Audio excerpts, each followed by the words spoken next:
Welcome to my channel Ravi பபாஸ்டு TV வாழ்வின் அடையாளம். ஐயா, அடுத்தபடியாக கரூர் பாலகிருஷ்ணன் ஐயா அவர்கள் என்ன சப்ஜெக்ட் பேசுறீங்க? ரெண்டாம் பாவத்தை பற்றி பேசுவார். அதனுடைய வருமானம் அதில் எந்த வகையில் வரும் அப்படிங்கிறத பற்றி, தனம், குடும்பம், வாக்கை பற்றி அவர் பேச போகிறார். ஐயா வாங்க ஐயா, பேசுங்க. அனைவருக்கும் வணக்கம். வாழப்பாடி ஜோதிட ஆராய்ச்சியாளர் சங்கம் சார்பாக அனைவருக்கும் வணக்கம்.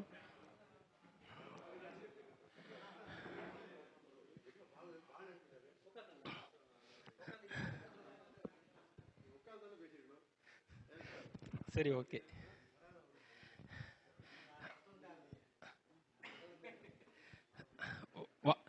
அனைவருக்கும் வணக்கம். குரு பிரம்மா, குரு விஷ்ணு, குரு தேவோ மகேஸ்வராக, குரு சாசாத் பரபிரமம் தஸ்மை ஸ்ரீ குருவே நம. ஓம் சிம் பம் அம் உம் மம் மகத்தான அகத்தீஸ்வராய.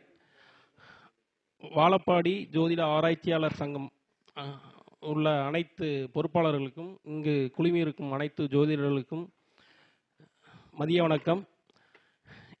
அதாவது பார்த்திங்கன்னா, இரண்டாம் பாவகம், அதாவது மக்கள் மத்தியில் இன்றைக்கி என்ன எதிர்பார்க்குறாங்கன்னா, எனக்கு வருமானம் வேணும், நான் உழைக்கிற பணம் அப்படியே இருக்கணும். அதாவது என்னென்னா, நான் மேலும் மேலும் கடனாகாமல், அந்த கடன் இருந்தால் அடைக்கிறதுக்கான என்ன வழி அப்படிங்கிற ஒரு விஷயத்தை தான் மக்கள் எதிர்பார்த்துட்ருக்காங்க. அந்த எதிர்பார்ப்பு நியாயமானது. அதாவது என்னென்னு பார்த்தீங்கன்னா, அவங்களுடைய ஜாதகத்தில் பார்த்தீங்கன்னா, இரண்டாம் அதிபதி நல்ல நிலையில் இருந்தார்னா அவருக்குரிய வருமானம் ரொம்ப எளிமையாக ஈஸியாக கிடச்சிருது. அதே மாதிரி பார்த்திங்கன்னா, அந்த ரெண்டாம் அதிபதி பார்த்திங்கன்னா 6 குடையினோடையோ அல்லது 8 குடையினுடையோ தொடர்பில் வரும் பொழுது அந்த பணம் பார்த்திங்கன்னா, ரெண்டாம் அதிபதி 8ல் போயிட்டார்ல, அதாவது கோர்ட்டு கேஸு இது மாதிரி செலவில் கொண்டே விட்டுரும். அதாவது அவர் எவ்வளோ தான் தெளிவாக இருந்தாலும் அதுக்கான ஒரு சூழலில் கொண்டே விட்டுரும். அதே மாதிரி பார்த்திங்கன்னா, 2 குடையவர் போய் 12ல் இருக்கார். அவர் போய் வெளியில் போய் வெளிநாடோ வெளியூர்லேயோ போய் சம்பாதிக்கிறதுக்கான ஒரு சூழல் ஏற்படும். அப்போ பார்த்திங்கன்னா, அந்த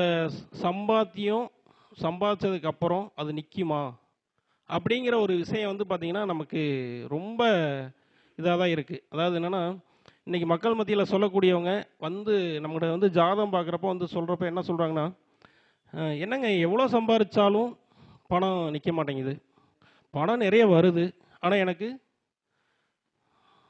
நிற்க மாட்டேங்குது, அதாவது பணம் நிறைய வருது மிச்சம் பண்ண முடியல அப்படிங்கிற ஒரு விஷயத்தை சொல்லிகிட்டு இருக்காங்க. இதில் பார்த்திங்கன்னா, இந்த கடன் வாங்கிறதுக்கான நேரம், இந்த அடைக்கிறதுக்கான நேரம், இதெல்லாம் பார்த்திங்கன்னா அந்த தீபிகைன்னு சொல்லி ஒரு புத்தகத்தில் இருக்குது. அந்த விஷயத்த சொல்லி அதில் ஃபாலோ பண்ணி நம்ம கடனை அடைச்சி பார்த்தோம். இந்த கடன் அடைக்கிறது சந்தான தீபிகை.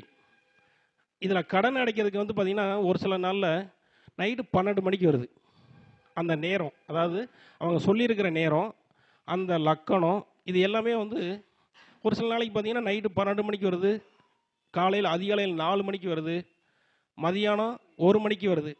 இப்போ உதாரணத்துக்கு நம்ம 1 மணிக்கு வந்தால் பேங்கில் அடைச்சிடலாம். ஆனால் நைட்டு 12 மணிக்கும் 4 மணிக்கும் 3 மணிக்கு வந்தால் எப்படி கடன் அடைக்க முடியும்? இப்போ நம்ம கடன் போய் வாங்க போகிறோம், அதாவது ஒரு எமர்ஜென்சியாக கடன் வாங்கியே ஆகணும், வேறு வழியே இல்லை. ஆனால் அந்த கடன் இந்த நாளில் தான் வாங்கணும், இந்த நேரத்தில் தான் வாங்கணும் அப்படின்னா முடியுமா? அதாவது கடன்காரன் கடன் கொடுத்த ரொம்ப நம்பிட்டு இருப்பாங்க, எனக்கு நீ பணம் கொடுத்தே ஆகணும் அப்படின்னு சொல்லி பயங்கரமாக டார்ச்சர் பண்ணுவாங்க. இவங்க என்ன பண்ணுவாங்கன்னா, ஒருத்தர் ஃபோன் பண்ணி, எப்போ அந்த மாதிரி இருக்குது, ரொம்ப சிரமம், கொஞ்சம் பணம் கொடுங்க அப்படின்னு சொல்லி கேட்பாங்க. அப்போ நேரங்காலம் பார்த்து வாங்க முடியாது. அப்போ என்ன பண்ண முடியும்? பணம் வாங்கியே ஆகணும். அந்த வாங்கின பணத்தை வாங்கினவருக்கு கொடுத்துரு, அதாவது கஷ்டப்படுத்துகிறவருக்கு கொடுத்துட்றோம். ரெண்டாவது பார்த்திங்கன்னா, அந்த கடனை அடைக்கிறதுக்கு இன்னொரு பக்கம் கடன் வாங்குவோம், சரிங்களா? அந்த வாங்கின பணத்தை அடைச்சிட்டு அந்த அடைக்கிறதுக்காக இன்னொரு இடத்துல கடன் வாங்குவோம். அப்போ கடன் மேல் கடன் கூடும். அப்போ என்ன ஆகும்? கடன் மேலே கடன் கூடுறப்ப இவங்களால் அந்த கடனை அடைக்கவே முடியாது. அதாவது மக்கள் மத்தியில் வந்து கேட்குற ஒரே விஷயம் என்ன, கடன் பிரச்சனையை நான் எப்படி தீர்க்கிறது அப்படின்னா அந்த நாள் வர்றப்ப தான்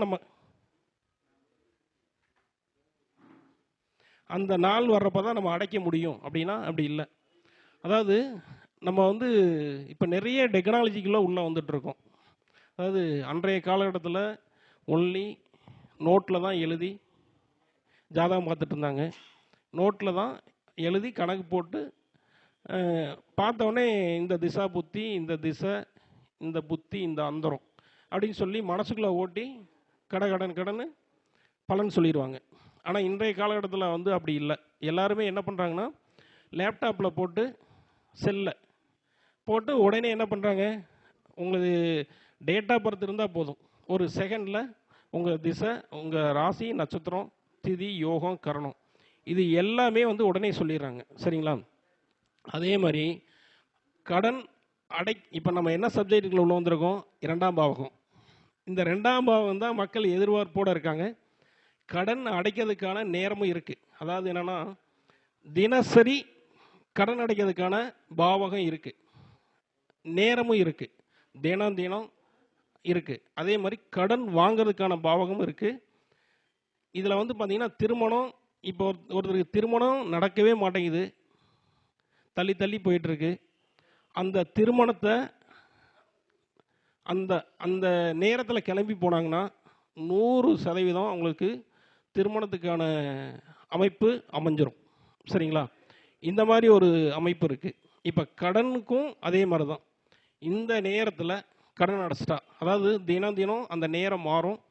அதனால் வந்து பார்த்திங்கன்னா அந்த கடனுக்கான நேரத்தில் நீங்கள் கடன் அடைச்சிட்டா நீங்கள் வாங்கின பக்கம் திரும்ப பணம் கடன், அதாவது அந்த வாங்கின இடத்துல கொடுக்கறதுக்கான சூழல் அமையும். ஒன்று. ரெண்டாவது வந்து பார்த்திங்கன்னா திரும்பவும் புது கடன் ஏற்படாது. இது மாதிரி ஒரு விஷயம் இருக்குது. இதில் இன்னொரு விஷயம் என்னென்னா, நிறைய பேர் என்ன சொல்லுவாங்கன்னா, அதாவது நீங்கள் கோயிலுக்கு போனால் வழிபாடு பண்ணால் உங்களுக்கு பணம் கிடைக்கும் அப்படின்னு சொல்லி நம்ம சொல்கிறோம். ஆனால் இதில் ஒருத்தர் சொல்கிறாங்க, ஒரு சிலர் சொல்கிறவங்க என்னன்னா, கோயிலுக்கு ஏங்க நான் போகாத கோயிலா, நான் பார்க்காத இடமா, நான் அத்தனை கோயிலுக்கும் போயிருக்கேன், அத்தனை சாமியும் பார்த்துருக்கேன், ஆனால் ஏன் பிரச்சனை தீரலை, பணம் வரல இப்படின்னு சொன்னவங்கள நான் நிறைய பேர்த்த பார்த்துருக்கேன்.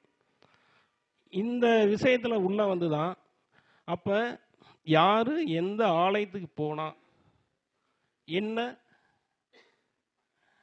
எந்த விதத்தில் பணம் கிடைக்கும் அப்படிங்கிற ஒரு விஷயத்த நம்ம வந்து முழுசாக தெரிஞ்சுக்கிட்டு அவங்க போனாங்கன்னா 100% அவங்களுக்கு பணம் கிடைக்கும். அதாவது இது எப்படி அப்படின்னா,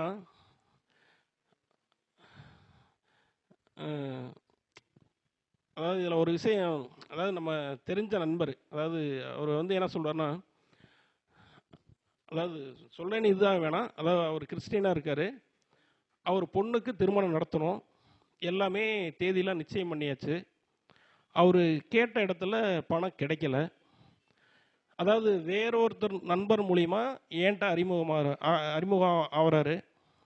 அந்த அறிமுகம் ஆகிறப்ப அவர் என்ன கேட்குறாருன்னா, இந்த மாதிரி பொண்ணுக்கு மேரேஜ் வச்சுட்டோம், அதனால் நான் என்ன பண்ணட்டும், கல்யாணத்தை பண்ணியாகணும், பணம் கிடைக்கணும், நான் போய் கேட்ட இடத்துல கிடைக்கணும்.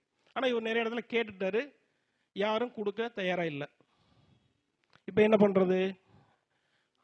சரி வாங்கன்னு சொல்லிட்டு, நீங்கள் வந்து எப்பயுமே ஆலய வழிபாடுன்னு சொன்னால் நீங்கள் பெருசாக எடுத்துக்கவே மாட்டீங்க, அதனால் வந்து நான் கொடுத்தா நீங்கள் ஒரு சில கோயிலுக்கு போகிற மாதிரி இருக்கும், போவீங்களான்னு கேட்டோம். பசின்னு நான் தாங்க வந்திருக்கேன், இப்போ நீங்கள் என்ன கொடுத்தாலும் அதை நான் சாப்பிட ரெடியாக இருக்கேன், அதனால் நீங்கள் என்ன சொல்கிறீங்களோ அதை நான் செய்கிறேன்னு சொல்லிட்டார்.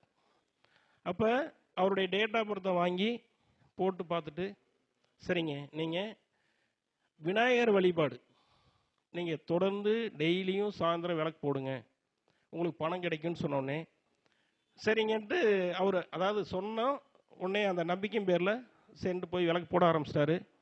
அந்த ஏற்கனவே அவர் பணம் கேட்டிருந்த அவரோட நண்பர் கூப்பிட்டு, எப்போ அந்த பணம் கேட்டிருந்தில்ல, சரி வேணும்னா வந்து வாங்கிட்டு போ அப்படின்னு சொல்லி வந்து பணத்தை கொடுத்துட்டாரு. அதுக்கப்புறம் அவர் வந்து கூப்பிட்டு சொல்கிறாரு, சார் நீங்கள் சொன்ன அந்த கோவிலுக்கு அவ்வளோ பவர் இருக்குங்க சார், நான் என்னமோ நினச்சேன் அப்படிங்கிற ஒரு விஷயத்த அவர் சொல்கிறார். அப்போ எந்த அளவுக்கு ஆலயத்தில் ஒரு பவர் இருக்குதுங்கிற ஒரு விஷயத்த நீங்கள் முதல்ல தெரிஞ்சுக்கணும். ஃபஸ்ட்டு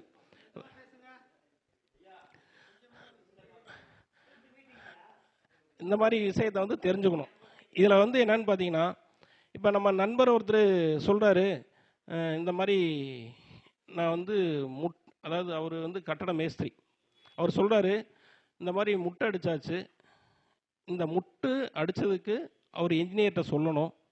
அந்த என்ஜினியர் வந்து சரி ஓகேன்னு சொன்னால் எனக்கு பணம் கிடைக்கும், அதுக்கு என்ன வழின்னு கேட்டார். உடனே நேராக கேளுங்களேன் தருவாருன்னு. இல்லை நான் கேட்டு பார்த்துட்டேன், உன்னையார் வந்து முட்டை அடிக்க சொன்னது, நீங்கள் இப்போ எதுக்கு பண்ணீங்க, சரி பார்த்துக்கலாம் அப்படின்னு சொல்லிட்டு விட்டுட்டாரு அப்படின்னு சொன்னோடனே, அப்படியா சரி ஓகே ஒன்றும் பிரச்சனை இல்லை, அப்படியா அவர் பேர் என்னங்க அப்படின்னு கேட்டோம். பேரை சொன்னோடனே, நீங்கள் ஒன்றும் இல்லை முருகன் பாட்டு போட்டு கேட்டுட்டு அவர்கிட்ட பேசுங்கன்னு சொன்னோம். இந்த பாட்டை கேட்ட உடனே அடுத்த 10வது நிமிஷம், ஏங்க அந்த இது சென்ட்ரிங் அடித்தாச்சு, பேசாமல் கலவை போட்டுடலாமா அப்படின்னு சொல்லி அவரே ஃபோன் பண்ணி கேட்குறாரு.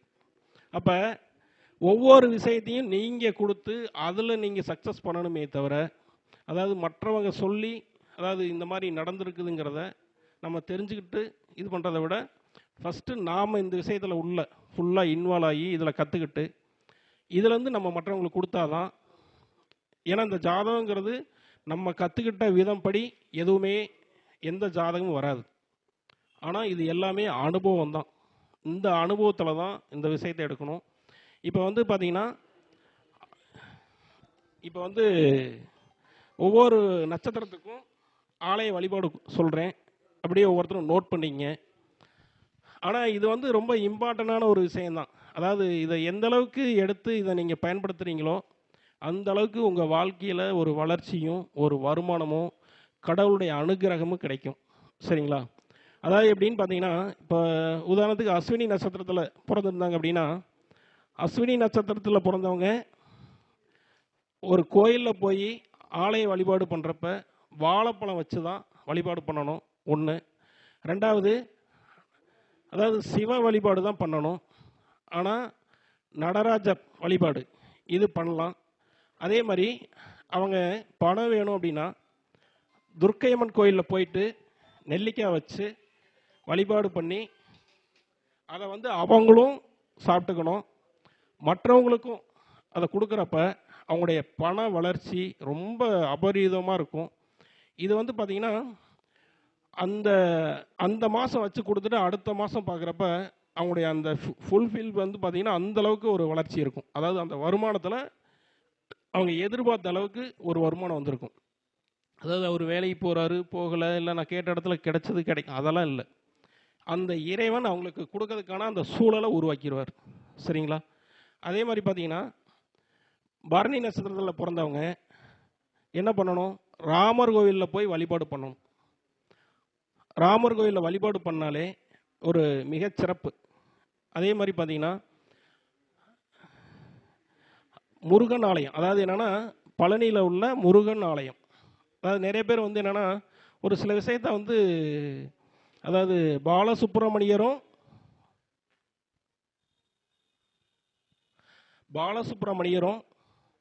பழனிமலை முருகனும் ஒன்றுன்னு நினச்சிட்ருக்கோம்.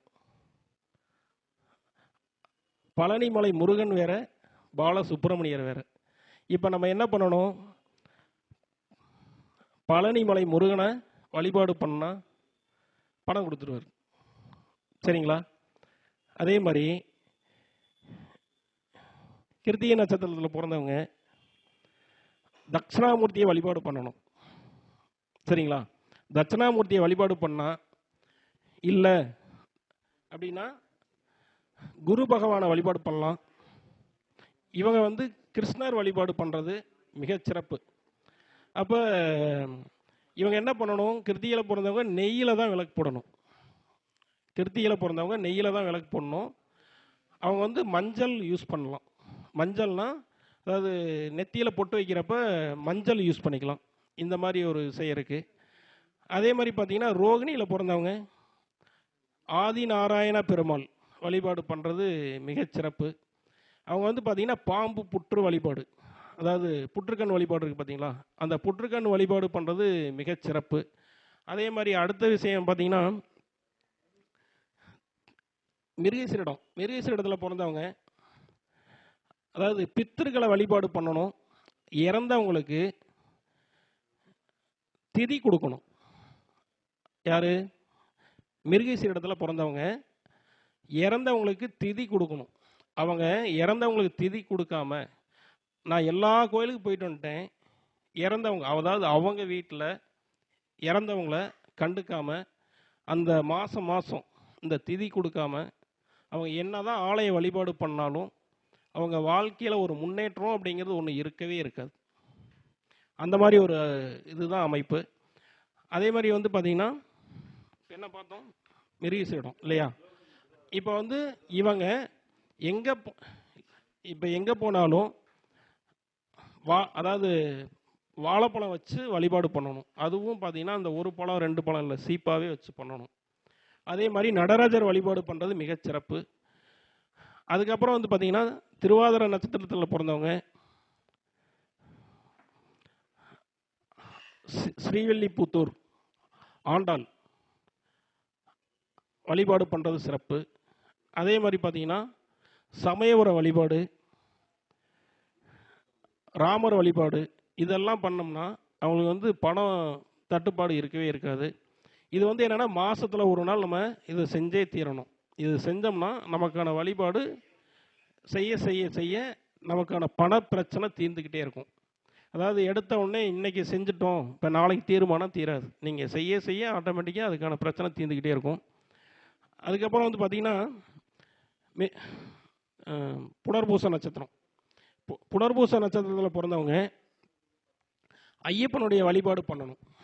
ஐயப்பனுடைய வழிபாடு பண்ணுறதுங்கிறது மிகச்சிறப்பு. அப்போ ஐயப்பனுடைய வழிபாடுங்கிறது அதாவது ஐயப்பன் கோயிலுக்கு போகிறவங்களுக்கு நெய் வாங்கி தரலாம். அதே மாதிரி ஐயனார் கோவிலில் வழிபாடு பண்ணலாம், ஐயப்பனை வழிபாடு பண்ணலாம். அதே மாதிரி தட்சிணாமூர்த்தி வழிபாடு பண்ணலாம், குரு பகவானை வழிபாடு பண்ணலாம். இது எல்லாமே வந்து ரொம்ப சிறப்பாக இருக்கும் புனர்பூச நட்சத்திரக்காரங்களுக்கு. அதே மாதிரி வந்து பார்த்திங்கன்னா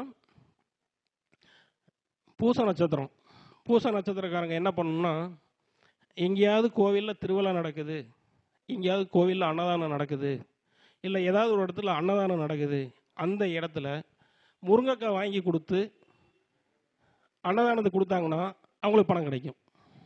சரிங்களா? அதே மாதிரி அவங்க தினசரி சூரிய காயத்ரி மந்திரம் சொன்னால் மிகச்சிறப்பு. அதே மாதிரி பார்த்திங்கன்னா அந்த அந்த வயசான தாய்மார்கள்லாம் இருக்காங்க பார்த்தீங்களா, அவங்க எல்லாத்துக்குமே அதாவது நம்மளால் முடிஞ்சது கோதுமை பண்டங்கள், கோதுமை இனிப்பு பண்டங்கள் இது கொடுத்தாலும் மிகச்சிறப்பு. அந்த மாதிரி ஒரு அமைப்பு இருக்குது. அதுக்கப்புறம் வந்து பார்த்திங்கன்னா இப்போ என்ன நட்சத்திரம் சொல்லிகிட்டு இருக்கோம், ஆயில்யம். அதுக்கப்புறம் வந்து பார்த்திங்கன்னா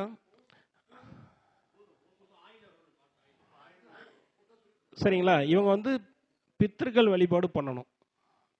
சரிங்களா, இவங்களும் பித்திருக்கள் வழிபாடு பண்ணணும், அது சிறப்பு. அதுக்கப்புறம் வந்து இது அடுத்தது வந்து பார்த்திங்கன்னா ஆயில்யம். சரிங்களா, ஆயில்ய நட்சத்திரக்காரங்க நரசிம்மர் வழிபாடு பண்ணுறது மிகச்சிறப்பு. சரிங்களா, நரசிம்மர் வழிபாடு பண்ணணும், இவங்களும் பித்திரு வழிபாடு பண்ணணும். அதாவது திதி பிடிக்கிறவங்க இவங்கெல்லாம் திதி பிடிக்கணும். இப்போ நிறைய பேர் வந்து பார்த்திங்கன்னா திதி வந்து ஆற்றுல பிராமணர் வச்சு செஞ்சாதான் கேட்கும், சரியாக இருக்கும் அப்படின்னு சொல்லி நம்ம நினைக்கிறோம், நிறைய பேர் நினைக்கிறாங்க. ஆனால் அப்படி இல்லை. இவங்க என்ன பண்ணணும்னா, யாராக இருந்தாலுமே இது பொதுவான ஒரு கருத்து, இந்த திதி கொடுக்கணும் அப்படின்னா பணம் கொடுத்து செலவு பண்ணி கொடுக்க முடியாதவங்க நிறைய பேர் இருக்காங்க.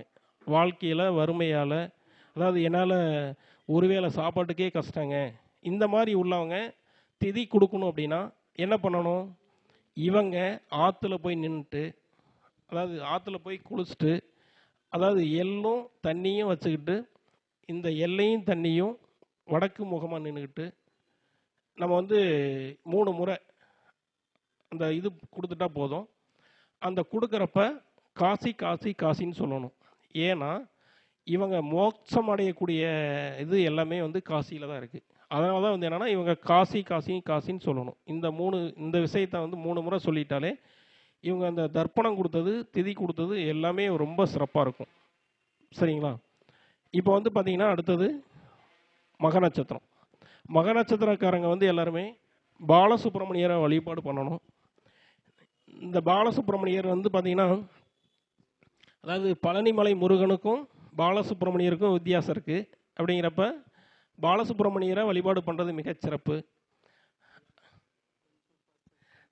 சரி, ஓகே. பாலசுப்ரமணியரை வழிபாடு பண்ணணும், ஐயப்பனை வழிபாடு பண்ணணும். அதுக்கப்புறம் வந்து பார்த்திங்கன்னா உத்தர நட்சத்திரம். இவங்க வந்து பார்த்திங்கன்னா மகம் பூரம். அடுத்து பூர நட்சத்திரம். பூர நட்சத்திரக்காரங்க வந்து என்ன பண்ணணும்? மகாலட்சுமி வழிபாடு பண்ணணும். அடுத்தது ஐயப்பனுடைய வழிபாடு பண்ணணும். இந்த இது பண்ணாலே சிறப்பு தான். அடுத்தது உத்திரம். உத்தர நட்சத்திரக்காரங்க என்ன பண்ணணும்?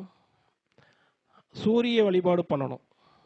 அடுத்தது அதாவது மலையில் உள்ள கோவில், சிவன் கோவில், கோட்டை ஈஸ்வரர், இந்த மாதிரி இந்த ஆலயங்களை வழிபாடு பண்ணுறது மிகச்சிறப்பு. அதே மாதிரி பார்த்திங்கன்னா அஸ்த நட்சத்திரக்காரங்க காமாட்சி அம்மன் வழிபாடு பண்ணலாம். சரிங்களா? அதே மாதிரி கோட்டை ஈஸ்வரர் வழிபாடு பண்ணலாம். இந்த மாதிரி எல்லாம் வழிபாடு பண்ணுறது மிகச்சிறப்பு. இதில் வந்து பார்த்திங்கன்னா நேரம் கருதி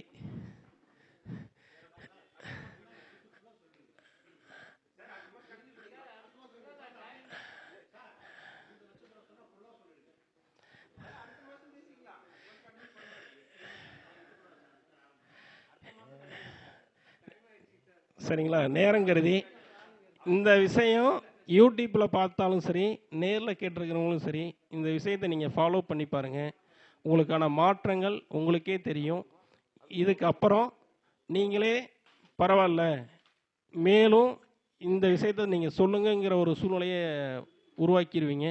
நான் எல்லாமே சொல்லிடுறேன், இது எல்லாமே நான் சொல்லிடுறேன். அடுத்தடுத்து வரக்கூடிய மாதாந்திர கூட்டத்தில் வந்து நான் சொல்லிடுறேன். நீங்கள் எல்லாருமே வாங்க. மேற்கொண்டு என்னென்ன இன்னமும் இதை விட இன்னும் தகவல், நிறைய தகவல் இருக்குது. அதாவது திதி, யோகம், கரணம், இது எல்லாமே இன்னமும் புது புது விதமாக ரொம்ப அற்புதமாக ஒரு யோகம் என்ன பண்ணும், ஒரு அவயோகம் என்ன பண்ணும், ஒரு திதி என்ன பண்ணும், ஒரு கரணம் என்ன பண்ணும், இந்த விஷயங்கள் எல்லாமே நீங்கள் தெரிஞ்சுக்கலாம். அப்போ வந்து நீங்கள் என்னென்னா மாதம் மாதம் அந்த கூட்டத்தில் நீங்கள் கலந்துக்கிட்டால் 100% இதுக்கான விஷயங்கள் தெரியும். சரிங்களா? ஓகே, நன்றி. இந்த கூட்டத்திற்கு பேச வாய்ப்பு மிக நன்றி. அதாவதுங்க ஐயா, இவர் நண்பர் 7 வருஷமா பழக்கம். இன்னைய வரைக்கும் வாயை திறந்து ஒரு கோயில் கூட சொன்னது கிடையாது. இன்னைக்கு தான் மகராசனுக்கு வாயிலேயே கோயில் வந்திருக்கு. வேற வழி இல்லை. ஆனால் இங்க இருக்கிறவங்களுக்கும் இன்னும் 4 பேர் இருக்காங்க, அவங்களையும் பேச வைக்கணும், அவங்கவுங்களோட கருத்துக்களையும் வாங்கணும். அப்புறம் அடுத்த மாசம் என்னை கூப்பிட்டு வச்சு கிண்டல் பண்ணி விடுறீங்களான்னு கேட்பாங்கல்ல. அதனால கோச்சுக்க வேண்டாம். அடுத்த மாசம் கண்டிப்பா பேசலாம். அடுத்த மாசம் இதுல இருந்து எப்ப முடிச்சுக்கிற அதுல இருந்து என்ட்ரி பண்ணிக்கலாம். ஓகேங்க, ரொம்ப நன்றிங்க ஐயா. ஓகே